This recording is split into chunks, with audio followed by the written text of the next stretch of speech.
Assalamu alaikum again. It's been snowing in Kabul for a few days and the weather is very cold. And I've been a little sick. But I'm so enthusiastic about what I'm doing that I still wanted to record some lessons.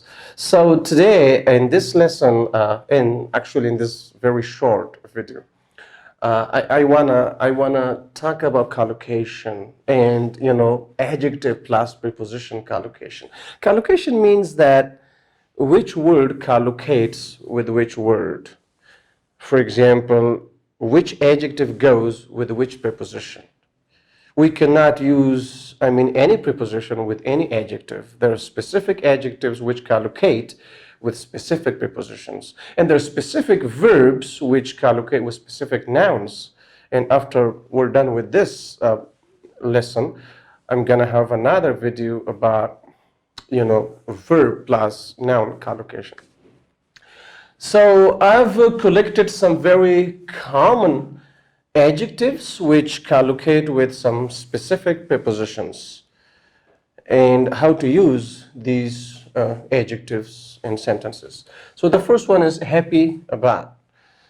I'm happy about learning English. He's happy about traveling abroad. So the preposition about goes with the adjective happy. Excited, which is kind of very, very happy. Almost the same meaning. Excited also collocates with the preposition about. So he was very excited about getting a high score on TOEFL exam.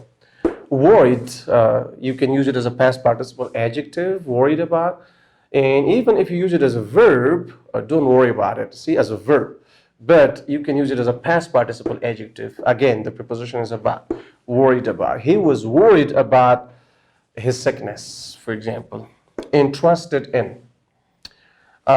This preposition collocates with the adjective interested. He's interested in learning English. He's interested in, for example, in the girl. He's interested in you. He's interested, or for example, she's interested in me. So, yeah, the preposition is in. Accused of. Okay, he was accused of stealing money from his mother. Okay, with accused, we use the preposition of and tired of. For example, I'm sick and tired of teaching English. He is tired of dealing with his temperamental boss, for example, or with his selfish boss. So tired of something. Okay. Blamed for. He was blamed for creating the problem, or for example, he was blamed or she's blamed for not doing her homework properly or correctly or something like that. Okay, so blame for. And famous for, with this adjective famous, we use the preposition for. For example, you can say, Kandahar province is famous for pomegranates. Or for example, Kabul city is famous for a lot of snow during winter. Or Japan is famous for making a lot of,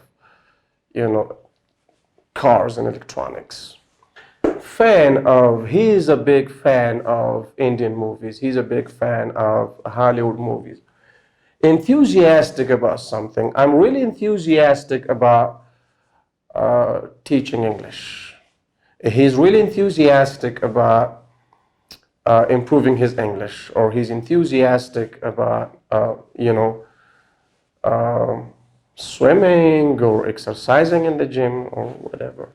Mad. Usually, when you are angry with a person, so, use mad at. I'm mad at you. Yesterday he was mad at me. Okay, so at, the preposition is at.